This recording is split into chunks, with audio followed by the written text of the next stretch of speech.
Hello everyone, कैसे हो आप सभी लोग। आई होप आप बहुत अच्छे होंगे और अच्छे से तैयारी भी चल रही होगी। सो आज हम करने वाले हैं मंथली एमसीक्यू सीरीज का part 4 for the month of अगस्त। अगर आपने इसका प्रीवियस पार्ट नहीं देखा है तो आई बटन पे क्लिक कर सकते हैं। यहाँ पे आपको पार्ट नंबर 3 का लिंक मिल जाएगा, ठीक है, विजिबल हो जाएगा। एंड इस लेक्चर की पीडीएफ के लिए आप हमारा टेलीग्राम चैनल ज्वाइन कर सकते हैं, जिसका लिंक भी आपको डिस्क्रिप्शन बॉक्स में मिल जाएगा, ठीक है, आप इसे चेक कर लीजिएगा।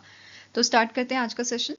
सो क्वेश्चन यहाँ पे कह रहा है the greater Visakhapatnam municipal corporation, जो आपका आंध्र प्रदेश का है, ठीक है, municipal corporation and government of Moscow sign a memorandum of corporation to strengthen collaboration in which area. So recently greater Visakhapatnam municipal corporation का अग्रीमेंट साइन हुआ है गवर्नमेंट ऑफ मॉस्को के साथ, ठीक है। किस चीज के लिए अग्रीमेंट साइन हुआ है? कोलैबोरेशन करने के लिए urban transport, digital innovation and industrial development के लिए इन दी विशाखापट्टनम, ठीक है। सो ये सारी चीजों के लिए विशाखापट्टनम की जो म्यूनिसिपल कॉर्पोरेशन है उनका अग्रीमेंट साइन हुआ है गवर्नमेंट ऑफ मॉस्को के साथ, ठीक है। और ये अग्रीमेंट आपका कहाँ साइन हुआ था? It was sign during the 5th international transport summit जो मॉस्को में हुई थी। क्लियर है? इसके अलावा सिग्नेटरीज की बात करें तो म्यूनिसिपल कॉर्पोरेशन से केतन गर्ग ने, जो कमिश्नर है यहाँ के, उनके द्वारा ये अग्रीमेंट साइन किया गया था। एंड आपकी मॉस्को गवर्नमेंट के द्वारा, मतलब उनके बिहाफ पे मार्क्सिम लिक्सू लिक्सुतोव है, उनके द्वारा ये अग्रीमेंट साइन हुआ था, ठीक है। इसका मेन ऑब्जेक्टिव क्या है? स्ट्रेंथन करना कोलैबोरेशन स्मार्ट मोबिलिटी में, सस्टेनेबल अर्बन ट्रांसपोर्ट में, डिजिटल इनोवेशन में एंड टेक्नोलॉजी ट्रांसफर में for the Visakhapatnam, right.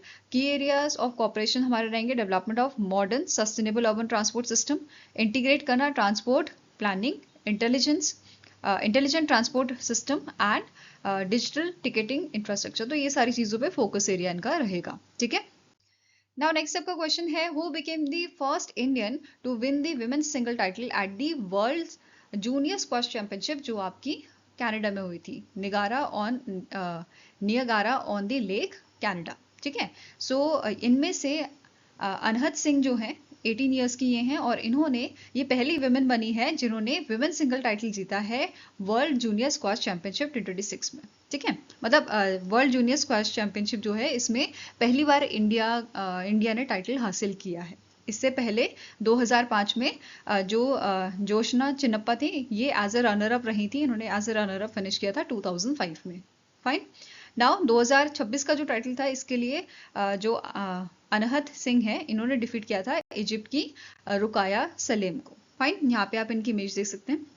अनहद Singh जो है, ये यंगेस्ट इंडियन बनी थी जिन्होंने रिप्रेजेंट कर रहा था इंडिया को कॉमनवेल्थ गेम में। 2022 का जो कॉमनवेल्थ गेम हुआ था, यहाँ पे ये जो है इन्होंने रिप्रेजेंट किया था इंडिया को, और इस टाइम पे इनकी जो एज थी वो 14 ईयर्स थी, ठीक है। अभी कितनी है? 18 ईयर्स है, ओके। नाउ अचीवमेंट्स की बात करें इनकी, तो वर्ल्ड कप में इन्होंने गोल्ड जीता था 2025 में, और 2025 में ही जो एशियन चैंपियनशिप हुआ था, इन्होंने यहाँ पे भी गोल्ड मेडल जीता था। इसके साथ ही वर्ल्ड जूनियर स्क्वैश चैंपियनशिप में भी इन्होंने गोल्ड जीता था, जो 2026 में हुई है। इसके साथ एशियन जूनियर चैंपियनशिप में इन्होंने गोल्ड जीता है 2022, 23 और 2025 में। वहीं पे एशियन गेम्स में इन्होंने ब्रॉन्ज जीता था 2022 में, ठीक है। इसके अलावा वर्ल्ड जूनियर स्क्वैश चैंपियनशिप की बात कर रहे हैं तो इसका 31st एडिशन अभी हुआ था, ठीक है। इसे ऑर्गेनाइज करने वाली ऑर्गेनाइजेशन थी world squash federation limited. And eligibility की बात करें तो अंडर 19 प्लेयर्स जो हैं उन्होंने यहाँ पे पार्टिसिपेट किया था। इसके अलावा ये 2009 तक बाई एनुअल होता था, अब ये एनुअल बेसिस पे आपका होता है इवेंट, ठीक है। नाउ मेंस टाइटल की बात करें तो यहाँ पे मोहम्मद जकारिया जो इजिप्ट से थे वो विनर रहे हैं, और इन्होंने एडम हवाल जो है, ये भी इजिप्ट से बिलोंग करते हैं, इनको यहाँ पे इन्होंने डिफीट किया था, ठीक है। वर्ल्ड स्क्वैश फेडरेशन की बात करें तो इसके कारण प्रेसिडेंट है जीना वर्ल्डरिज। हेडक्वार्टर इसका हैस्टिंग इंग्लैंड में लोकेटेड है, और 1967 में इसकी शुरुआत की गई थी, इसे स्टैब्लिश किया गया था, ओके। नाउ नेक्स्ट क्वेश्चन है who has been appointed as a new executive director of a reserve bank of India. तो आरबीआई ने रिसेंटली नए एग्जीक्यूटिव डायरेक्टर जो है अपॉइंट किए हैं, और इनका जो टेन्योर है वो 3 अगस्त से स्टार्ट हुआ है, ठीक है। इनका नाम आपका है मोनिशा चक्रवर्ती। फाइन। अब ये कौन कौन से डिपार्टमेंट में काम करेंगे? तो ये foreign exchange department and financial market regulation department जो है इनको ओवरसी करेंगे। साथ में ही इनके प्रीवियस रोल की बात करें तो इन्होंने as a chief general manager in charge जो है सर्व किया है in the department of supervision in the RBI, ठीक है। नेक्स्ट क्वेश्चन है name the personality who has assumed charge as a acting central vigilance commissioner. So recently इनमें से कौन सी आपकी पर्सनालिटी है जिन्होंने अभी एडिशनल चार्ज, या आप बोल सकते हो एक्टिंग सेंट्रल विजिलेंस कमिश्नर जिनको बनाया गया है, या उन्होंने इस चार्ज को अज्यूम किया है, ठीक है। तो इनका नाम आपका है एएस राजीव, ठीक है। और इन्होंने रिप्लेस किया है प्रवीण कुमार श्रीवास्तव को, ठीक है। नाउ एएस राजीव जो है करंटली ये सर्व कर रहे हैं vigilance commissioner in the central vigilance commission, ठीक है। और इन्हें एक्टिंग चार्ज मिला है सेंट्रल विजिलेंस कमिश्नर का। क्लियर है? सक्सीड किसे किया है? प्रवीण कुमार श्रीवास्तव को। ये हमने अभी जो है डिस्कस कर लिया। इसके अलावा आप स्टैटिक इन्फॉर्मेशन कवर करते हैं सेंट्रल विजिलेंस कमिश्नर की, जिसका हेडक्वार्टर आपका न्यू दिल्ली में लोकेटेड है और इसे 1964 में एस्टैब्लिश किया गया था। ओके, नाउ नेक्स्ट आपको क्वेश्चन है, the associated chamber of commerce and industry of India recently signed a 2 MOUs with which international organization to strengthen trade, investment, technology, collaboration and business opportunities. तो associated chamber of commerce and industry of India जो है, इन्होंने 2 agreement sign किए हैं 2 international organisation के साथ।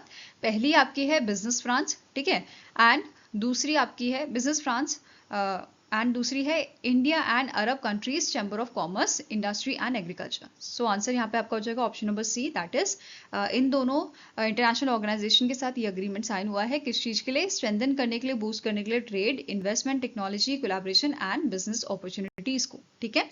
Now signatories की बात करें तो सौरभ सन्याल जो आपके एसोचैम से हैं, देन विनय मैनियर जो हेड है आपके एग्रीकल्चर एक्सपोर्ट डिवीजन के from business France, and doctor well S H Awadh जो है, जो सेक्रेटरी जनरल है आपके IACCIA के, ठीक है। इनके बीच में ये अग्रीमेंट साइन हुआ था।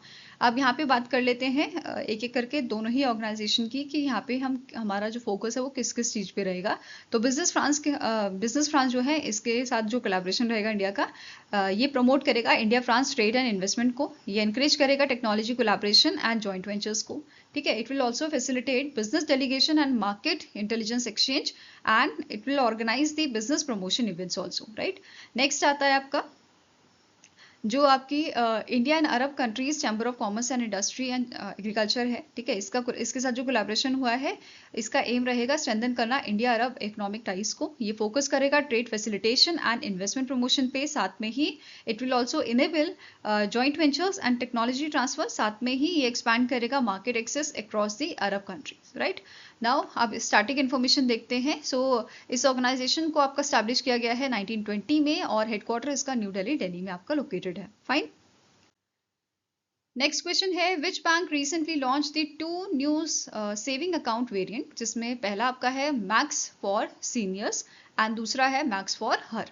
तो यहाँ पे 2 basically saving account variant launch किए गए हैं, एक तो सीनियर सिटीजन्स के लिए और दूसरा है विमेंस के लिए, ठीक है। They offer customised benefits to senior citizen and women.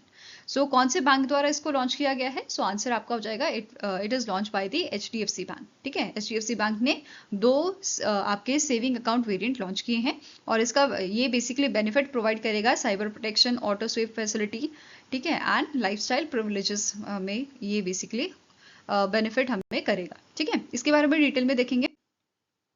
Max for seniors account जो है, इसमें साइबर इंश्योरेंस की अगर हम बात करें तो यहाँ पे 25,000 तक का, अप टू 25,000 का कवर अप यहाँ पे रहेगा, ठीक है। देन FD बेनिफिट्स की बात करें तो ऑटो स्विप फैसिलिटी ये हमें प्रोवाइड कर रहा है, plus additional 0.5% interest rate on FDs, ठीक है। इंश्योरेंस कवर की बात करें तो डेब्ट card linked accidental death cover हमें ये प्रोवाइड करेगा अप टू 3.19 करोड़ की for the senior citizen, right. इसके अलावा डोर स्टेप बैंकिंग यहाँ पे प्रोवाइड की जाएगी सीनियर सिटीजन को, airport lounge access, health and wellness privileges. तो ये सारी चीज़ें आपका मैक्स फॉर सीनियर अकाउंट के लिए है। वहीं पे अगर हम विमेन वाले अकाउंट की बात करें तो यहाँ पे इंश्योरेंस कवर दिया जाएगा, एक्सीडेंटल डेथ कवर अप दिया जाएगा 3.19 करोड़ का, plus additional accidental cover up यहाँ पे रहेगा अप टू 10 लाख का, ठीक है। तो ये एडिशनल यहाँ पे विमेंस के लिए है। Second thing, auto SVEEP facility यहाँ पे भी प्रोवाइड की जा रही है, साथ में ही कॉम्प्लीमेंट्री हेल्थ चेकअप विमेंस के लिए दिया जा रहा है। एयरपोर्ट लॉन्च आपका पहले वाले में भी था, एंड 50% डिस्काउंट यहाँ पे प्रोवाइड किया जाएगा on the locker charges. Fine. इसके अलावा HDFC बैंक की बात कर रहे हैं तो HDFC bank one of the bank है जिसको आपका जो है क्लासिफाई किया गया है डोमेस्टिक सिस्टमैटिकली इंपॉर्टेंट बैंक। इसके साथ साथ आपका SBI एंड ICICI बैंक जो है ये भी आपका डोमेस्टिक सिस्टमैटिकली इंपॉर्टेंट बैंक की लिस्ट में है। ठीक है, नेक्स्ट क्वेश्चन है the Pacific island country of Nauru officially change its name to. तो नारू जो आपकी आइलैंड कंट्री है इसने अभी नाम इनका चेंज किया है और क्या नाम रखा गया है? Republic of Naoero. ठीक है, रिपब्लिक ऑफ नाउएरो जो है ये इसका नाम हो गया है। ठीक है, अब ये जो कंट्री है इसका बेसिकली अब कंट्री कोड जो है वो भी चेंज हो गया है। पहले NRU यहाँ पे यूज किया जाता था, नाउ अब यहाँ पे NRO यूज किया जाएगा एंड सिटीजन जो इसके हैं they will be officially known as the Naoero. ठीक है, अब यहाँ पे जो कंट्री है इसके प्रेसिडेंट है डेविड एरियांग। करेंसी ये आपके यूज करते हैं ऑस्ट्रेलियन डॉलर को। ठीक है, नाउ नेक्स्ट आपका क्वेश्चन है Bharat Electronics Limited recently sign an MOU with which company to develop advance geographic information system that is GIS, location intelligence and geospatial artificial intelligence solution for India's defence sector. So recently Bharat Electronics Limited का agreement sign हुआ है, MOU sign हुआ है with एसरी India. ठीक है, किस चीज के लिए एग्रीमेंट साइन हुआ है? डेवलप करने के लिए advance geographic information system, location intelligence, geo spatial artificial intelligence solution हमारे डिफेंस सेक्टर्स के लिए। ठीक है, सिग्नेटरीज की बात करें, रजनीश शर्मा BEL से इन्होंने ये अग्रीमेंट साइन किया है एंड अगेंद्र कुमार जो MD है आपके एसरी इंडिया से, इनके द्वारा ये अग्रीमेंट जो है दोनों के बीच में साइन हुआ था। ठीक है, इसके साथ ही इस अग्रीमेंट के तहत जो एसरी इंडिया है ये प्रोवाइड करेगा training support Bharat Electronics Limited को। ठीक है, बिल्ड करने के लिए in house capabilities in your GIS, geographic information system and your geospatial artificial intelligence solutions के लिए using its Indo Arc GIS platform. Clear है? नाउ नेक्स्ट आपका क्वेश्चन है consider the following statements regarding the environmental performance index 2026। So recently Yale University जो है उनके द्वारा release किया गया है एनवायरमेंटल परफॉर्मेंस इंडेक्स एंड ये जो इंडेक्स है ये इवैल्यूएट करता है कंट्रीज को ऑन दी 47 एनवायरमेंटल इंडिकेटर्स। ठीक है, सो बेसिकली एनवायरमेंटल इंडिकेटर्स पे इवैल्यूएट करके यहाँ पे रैंकिंग जो है या इंडेक्स जो है वो बनाया जाता है। ठीक है, अब यहाँ पे स्टेटमेंट्स क्या कह रहे हैं? India ranked 176th out of 177 countries with an overall score of 22.46। तो इंडिया की रैंक 176 आपकी है आउट ऑफ 177 कंट्रीज। ठीक है, सेकंड पॉइंट कह रहा है Estonia top the index with overall score of 74.76। Next is among south Asian countries India ranked 7th just ahead of Bangladesh. इसके अलावा फोर्थ पॉइंट है India showed improvement in climate change indicator gaining 13.98 points 13.98 plus points over the last 10 years। तो ये 4 statements आपकी है regarding the environmental performance index, जिसमें से आपकी जो इंडिया की रैंक है ये कितनी है? 176 है, विच इज करेक्ट। ठीक है, इसके अलावा सेकंड पॉइंट कह रहे हैं एस्टोनिया ने टॉप किया है, this is also correct. Among 8 south Asian countries India की जो रैंक है वो 7th है ahead of Bangladesh. Bangladesh last है among the south Asian countries. ठीक है, एंड लास्ट स्टेटमेंट कह रहा है कि इंडिया ने इंप्रूवमेंट शो किया है क्लाइमेट चेंज इंडिकेटर में आपके ओवर दी लास्ट 10 years में। ठीक है, सो सारे स्टेटमेंट्स आपके करेक्ट है, तो आंसर क्या हो जाएगा यहाँ पे? Option number D, that is all of the above are correct. Okay, detail में देखते हैं हम एनवायरमेंटल परफॉर्मेंस इंडेक्स को। सो यहाँ पे हिंदी वर्जन आप देख सकते हो उसका। ठीक है, सो स्टार्ट करते हैं एनवायरमेंटल परफॉर्मेंस इंडेक्स की। जैसे कि मैंने बताया इसे येल यूनिवर्सिटी द्वारा रिलीज किया गया है एंड डेवलप किसने किया है?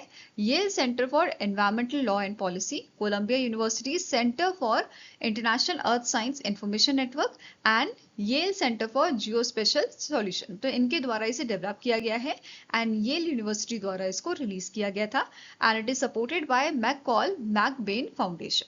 ठीक है, अब बात करेंगे टॉप 5 कंट्रीज की। टॉप 5 कंट्रीज में पहला नाम आता है एस्टोनिया का, जिसकी ओवरऑल रैंक आपकी 74.79 है। लग्जमबर्ग आपका सेकंड नंबर पे है विद 74.24 स्कोर। थर्ड नंबर पे यूके है with 71.51 score and fourth number पे फिनलैंड है with score of 71.04 and fifth number पे नीदरलैंड विद 70.49 स्कोर। ठीक है, अब यहाँ पे बॉटम कंट्रीज की भी बात कर लेते हैं। तो लास्ट कंट्री आपकी है 177th रैंक जिसकी है लाओस की with score of 21.78 which is lowest. Then इसके बाद 176 नंबर पे इंडिया का नंबर आता है विद अ स्कोर ऑफ 22.46। 175 पे है बांग्लादेश 23.46 के स्कोर से। 174 पे Mali with a 23.56 score and 173 score पे सॉरी रैंक पे वियतनाम है विद अ स्कोर ऑफ 23.82।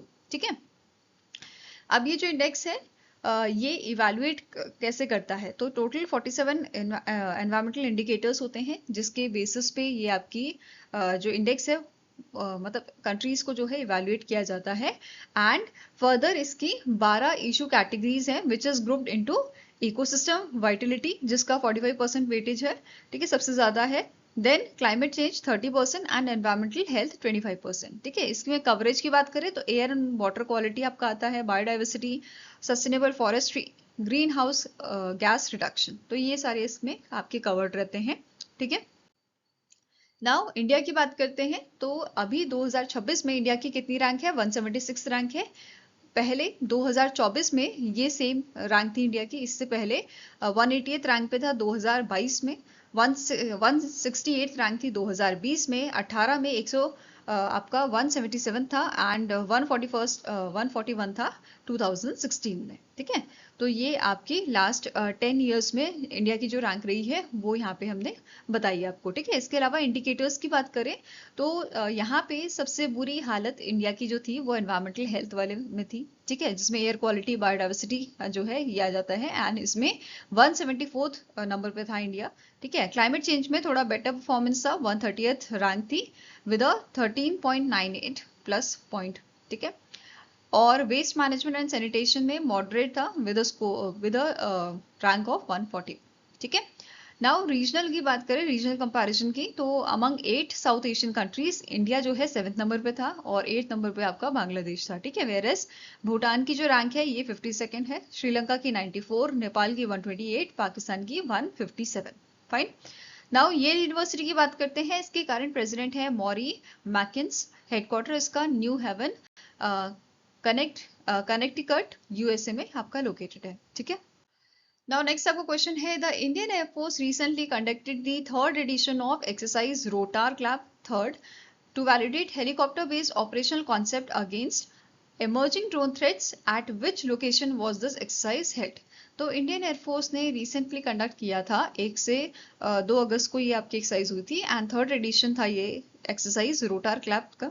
ठीक है, और कहाँ पे ये हुई थी, बेसिकली आपका ये जैसलमेर राजस्थान में हुई थी, Pokhran field firing range Jaisalmer Rajasthan में ये एक्सरसाइज कंडक्ट की गई थी इंडियन एयरफोर्स द्वारा।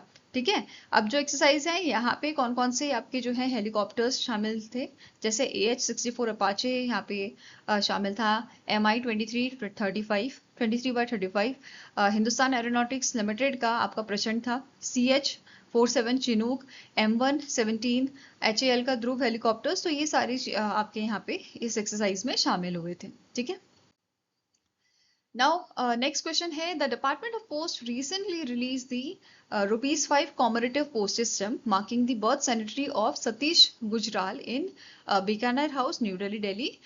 He was honored with Padma Vibhushan in which year? तो रिसेंटली हमारी जो डिपार्टमेंट ऑफ पोस्ट है इनके द्वारा ₹5 का कॉमरेटिव पोस्ट सिस्टम जो है वो रिलीज किया गया है, marking birth sanitary, basically 100 years complete हुए हैं सतीश गुजराल की बर्थ एनिवर्सरी को। ठीक है, और इसी के उपलक्ष्य में ये ₹5 का कॉमरेटिव पोस्ट सिस्टम जो है वो रिलीज किया गया था। यहाँ पे आप इमेज देख सकते हो इसकी। ठीक है, ये जो पोस्ट आपका पोस्टेज स्टैम्प था उसकी। ठीक है, और इसके बारे में थोड़ा और डिटेल में पढ़ेंगे, इससे पहले सतीश गुजराल कौन है उनके बारे में देखते हैं। ये इंडिया के फॉरमोस्ट मल्टीडिसिप्लिनरी आर्टिस्ट थे, international recognised for his contribution as a painter, sculptors, architect, muralist and writer over a career spanning more than 7 decades. तो ये बेसिकली आपके पेंटर रह चुके हैं, स्कल्पचर रह चुके हैं, आर्किटेक्ट हैं, ठीक है, आर्किटेक्ट थे, ठीक है, राइटर थे, तो ये सारे सभी ऑल इन वन यहाँ पे एक तरह से ये थे।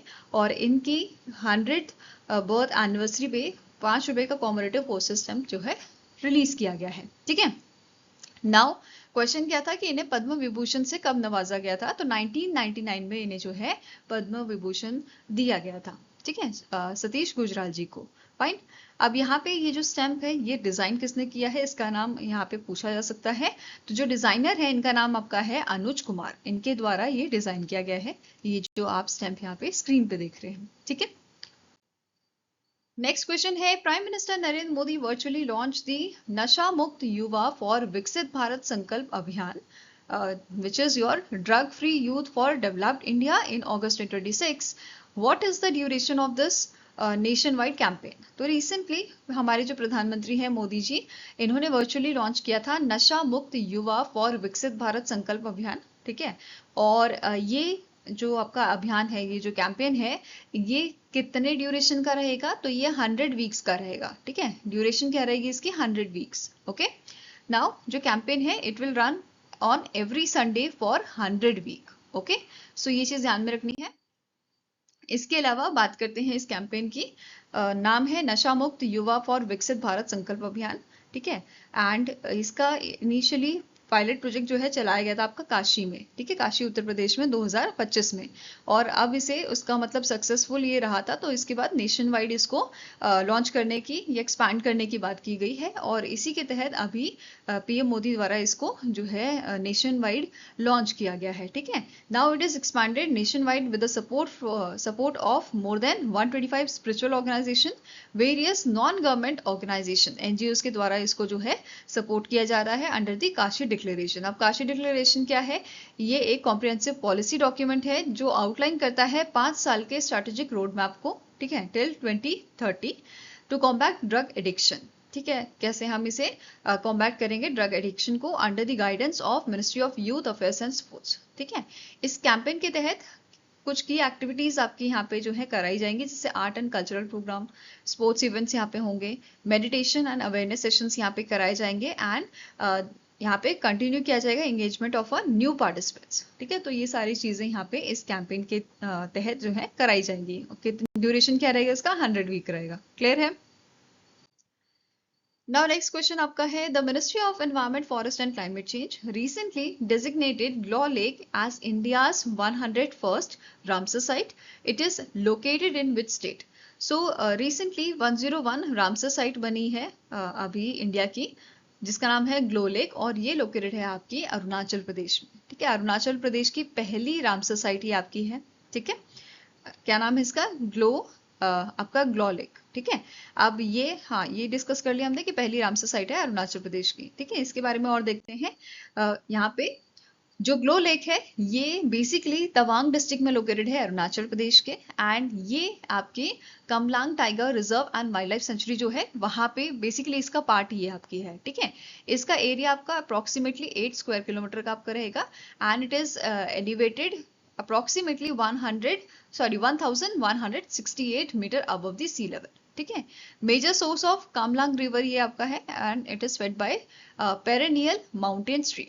ठीक है, अब बात करें इंडिया की रामसर साइट की, तो ग्लोबली बेसिकली ग्लोबल रैंक जो यहाँ पे अगर हम बात कर रहे हैं इंडिया की, ठीक है, तो एशिया में पहला नंबर पे आता है, मतलब सबसे ज्यादा जो रामसर साइट है एशियन कंट्रीज में, तो वो इंडिया की है। ठीक है, whereas third worldwide India जो है रैंक करता है। इससे पहले यूके के पास आपकी 176 साइट्स है, मैक्सिको के पास 144 साइट्स है, और इंडिया की कितनी है? 101 साइट। ठीक है, तो टॉप स्टेट्स जहां पे रामसर साइट्स आपकी सबसे ज्यादा है, पहले नंबर पे आता है आपका तमिलनाडु। ठीक है, 20 साइट्स है। सेकंड नंबर पे Uttar Pradesh with 13 sites, and after that आपका पंजाब, बिहार, उड़ीसा आते हैं with 6 sites.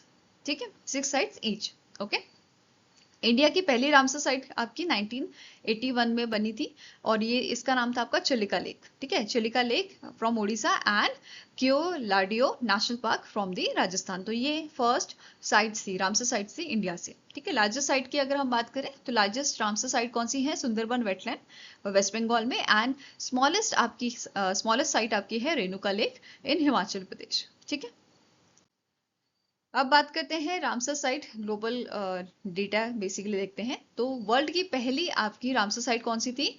कोबॉग peninsula from the Australia 1974 में जो बनी थी। लार्जेस्ट आपकी है रियो नेग्रो फ्रॉम ब्राजील, जो अप्रोक्सीमेटली 1,20,000 स्क्वायर किलोमीटर की है। ठीक है, स्मॉलेस्ट कौन सी है? गंगवा मेहे Maehwamareum habitat from the South Korea, ठीक है, 1 हेक्टेयर की आपकी है। Total sites as of August ये आपके अप्रोक्सीमेटली 2600 वर्ल्ड वाइड हो चुकी हैं, ठीक है। इसके अलावा रामसर कन्वेंशन ऑन वेटलैंड्स की बात करें तो इसके करंट सेक्रेटरी जनरल आपके हैं डॉक्टर मुसांदा मुंबा, एंड इसका हेडक्वार्टर आपका ग्लैंड स्विट्जरलैंड में लोकेटेड है, ठीक है। नाउ रामसर कन्वेंशन कब अडॉप्ट किया गया था ये भी पूछा सकता है। 1971 में इसे जो है अडॉप्ट किया गया था रामसर ईरान में, ठीक है। It came into force in 1975। इसका मेन एम क्या था? फ्रेमवर्क, बेसिकली एक तरह से ये फ्रेमवर्क है किस चीज के लिए? Conservation and sustainable use of wetlands के लिए, ठीक है। टोटल मेंबर्स यहाँ पे 172 कंट्रीज हैं, एंड इंडिया इसका जो है पार्ट बना था, या आप कह सकते हो इंडिया ने अडॉप्ट किया था 1 फरवरी 1982 को, ठीक है, रामसर कन्वेंशन को। ओके, नाउ नेक्स्ट आपका क्वेश्चन है, Azerbaijan Airlines, which is a part of our Azcon holding, it entered into a codeshare partnership with which Indian airline to enhance connectivity between India and Azerbaijan. तो recently Azerbaijan Airline जो है इसने codeshare partnership की है India की air India के साथ, ठीक है। किसके साथ पार्टनरशिप हुई है अजरबैजान एयरलाइन की? एयर इंडिया के साथ, ताकि कनेक्टिविटी और एनहांस की जा सके इंडिया और अजरबैजान के बीच में, ठीक है। सिग्नेटरीज की बात करें तो निपुण अग्रवाल जो चीफ कॉमर्शियल ऑफिसर हैं एयर इंडिया के, एंड जमील मानीजादे जो आपके अजरबैजान एयरलाइंस की तरफ से थे, इनके द्वारा यह अग्रीमेंट जो है साइन किया गया है, ये पार्टनरशिप जो है साइन की गई है। इसके अलावा कोड शेयर सर्विसेज की अगर हम बात करें तो एयर इंडिया जो है it will place AI डेजिग्नेटर code on your Azerbaijan airline, ठीक है, जो इनकी डेली फ्लाइट्स होंगे उसमें, एंड रूट्स जो कवर किए जाएंगे यहाँ पे वो होगा दिल्ली से बाकू एंड मुंबई से बाकू, ठीक है। यहाँ पे बेनिफिट क्या मिलेगा? इट विल इनेबल पैसेंजर्स कि वो बुक कर सके ट्रैवल, मतलब इनकी टिकट्स जो है वो डायरेक्टली बुक कर सके through air India. Okay, now additional information देखें एयर इंडिया की, तो इसकी शुरुआत 1932 में की गई थी JRD टाटा द्वारा, एंड इसकी ओनरशिप आपकी टाटा सन्स के पास है सिंस 2022। हेडक्वार्टर इसका गुरुग्राम हरियाणा में लोकेटेड है, एंड यहाँ पे अगर हम बात करें इनका कोड शेयर पार्टनरशिप आपके कितने फ्लाइट्स के साथ या कितनी एयरलाइंस के साथ हो रखी है, तो ये आपकी यहाँ पे 26 कोड शेयर पार्टनरशिप इनकी अभी तक हो रखी है, ठीक है। Now next आपका क्वेश्चन है, which among the following company or companies received approval from the Reserve Bank of India under the updated FEMA 2026 regulation for authorized dealer category second license? तो अभी recently इनमें से कौन सी कंपनी है या companies हैं जिनको अप्रूवल मिला है RBI से, ठीक है, under the updated FEMA 2026 regulation, किस चीज के लिए? Authorise dealer category second licence के लिए। ओके, सो यहाँ पे दो कंपनीज आपकी हैं, एक है नियो फॉरेक्स एंड दूसरी आपकी है ग्लोबल पे, ठीक है। इन दोनों को यहाँ पे अप्रूवल मिला है RBI से, तो आंसर यहाँ पे हो जाएगा option number D, that is both A and B are correct. Okay, now Neo Forex जो है इसने सिक्योर किया है परपेचुअल AD या आपका authorise dealer category second licence, whereas global पे जो है इसने सिक्योर किया है expanded perpetual authorise dealer second licence, ठीक है। नाउ यहाँ पे दोनों ही जो कंपनीज हैं इनको अप्रूवल मिला है under the updated FEMA, that is foreign exchange management act 2026 regulation के तहत, ठीक है। पर्पस क्या है? स्केल करना क्रॉस बॉर्डर पेमेंट्स को, फैमिली रेमिटेंस को एंड नॉन ट्रेड ट्रांजेक्शन्स को, ठीक है। नाउ यहाँ पे क्या बोला गया है, जो रेगुलेटरी अप्रूवल यहाँ पे मिला है ये बेसिकली हेल्प करेगा आपकी जो ट्रैवल फिनटेक कंपनीज हैं कि वो कंटिन्यू करें एंड एक्सपैंड करें इनका foreign exchange operation including your trade and family maintenance remittance, ठीक है। ये इंश्योर करेगा long term regulatory continuity for forex business, and neo Forex जो है ये अब जो है एक्सपैंड कर सकते हैं, इनका ब्रांच नेटवर्क एक्सपेंशन हो सकता है विदाउट एडिशनल RBI अप्रूवल, मतलब बिना RBI से परमिशन लिए यहाँ पे जो है ये अपनी ब्रांच नेटवर्क एक्सपैंड कर सकते हैं, ब्रांच नहीं खोल सकते हैं, ठीक है।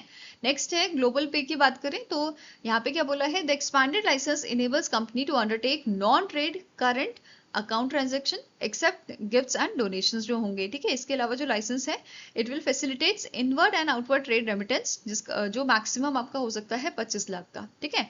इसके साथ ही जो कंपनी है it will be able to appoint forex correspondent agencies for expanding their reach of regulated foreign exchange services, ठीक है। अब बात कर लेते हैं एडिशनल इन्फॉर्मेशन की, जो आपके ऑथराइज डीलर्स की हम बात कर रहे हैं, जो लाइसेंस बेसिकली यहाँ पे मिला है। तो ऑथराइज डीलर होते क्या है? ये फाइनेंशियल इंस्टीट्यूशन होते हैं which are authorise by the RBI. ठीक है, किस चीज के लिए ऑथराइजेशन इनको आरबीआई देता है? ट्रेड करने के लिए in foreign currencies. Fine, 3 categories इसमें आपको देखने को मिलेगी। ऑथराइज डीलर फर्स्ट कैटेगरी, जिसमें सेलेक्टेड बैंक जो होते हैं इनको अलाउ किया जाता है या इनको परमिशन होती है all permissible current and capital account transaction की। सेकंड आपका आता है कैटेगरी सेकंड, जिसमें सेलेक्टेड एंटिटीज होती हैं जो कंडक्ट कर सकती हैं specific non trade current account transaction plus full fleshed money changer activities as per the RBI directions. ठीक है, आरबीआई के डायरेक्शन के अकॉर्डिंग ही ये काम कर सकते हैं। थर्ड कैटेगरी आती है जिसमें सेलेक्टेड इंस्टीट्यूशन होते हैं जो कंडक्ट करते हैं specific forex transaction incidental to their business. Right, eligibility की बात करें तो मिनिमम नेटवर्थ यहाँ पे चाहिए होती है 10 करोड़ की, एंड इट मस्ट जो एंटिटीज हैं it must have function as a your full fledge money changer और forex correspondent for at least 2 years। ठीक है, for the non bank entities. तो ये चीज यहाँ पे आपकी मेंशन की गई है एलिजिबिलिटी में। ओके, नाउ नेक्स्ट बात करते हैं बुक्स एंड ऑथर्स की। तो रिसेंटली एक बुक आपकी रिलीज की गई है, bringing the cheetah back to India, how diplomacy made conservation big mission possible. It is authored by Prashant Agarwal, जो इंडियन फॉरेस्ट सर्विस ऑफिसर आपके हैं। ठीक है, एंड इसे पब्लिश किया है आपके हैचिते इंडिया द्वारा, इस बुक को पब्लिश किया गया था। ठीक है, आई होप गाइस आपको ये वीडियो पसंद आया हो। पसंद आया तो लाइक एंड शेयर जरूर कीजिएगा और हमारे साथ जुड़ने के लिए हमारे चैनल को सब्सक्राइब कीजिएगा। अगर आपकी कुछ सजेशन है तो आप हमें मेल कर सकते हो benchmarkstudy007@gmail.com पे, या फिर आप हमें कमेंट सेक्शन में भी लिख सकते हैं। सो मिलेंगे ऐसे ही नेक्स्ट वीडियो के साथ। Till then take care, have a nice day and all the best for your preparations.